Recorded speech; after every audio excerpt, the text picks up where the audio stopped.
বাংলাদেশে যখন আমার প্রাণের ছাত্রছাত্রী ভাই ও বোনেরা যখন অনেক অনেক ত্যাগ স্বীকার করেছে এবং অনেক রক্তের বিনিময়ে আবার নতুন করে দেশটা স্বাধীন করেছে, আমরা তখন বলেছিলাম যে আমরা রেমিটেন্স আর পাঠাবো না ততদিন পর্যন্ত না বাংলাদেশ স্বাধীন হচ্ছে।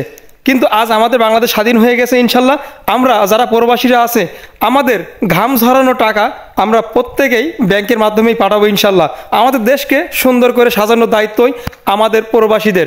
আমরা প্রবাসীরা প্রত্যেকেই ব্যাংকে আবারও টাকা পাঠাবো, আবারও আমাদের দেশের ভাগ্যের চাকাটা ঘুরিয়ে দেব।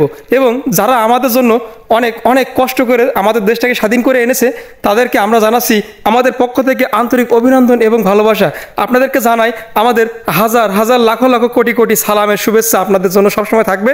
আপনারা এগিয়ে যান, আপনাদের জন্য সবসময় আমাদের ভালোবাসা থাকবে।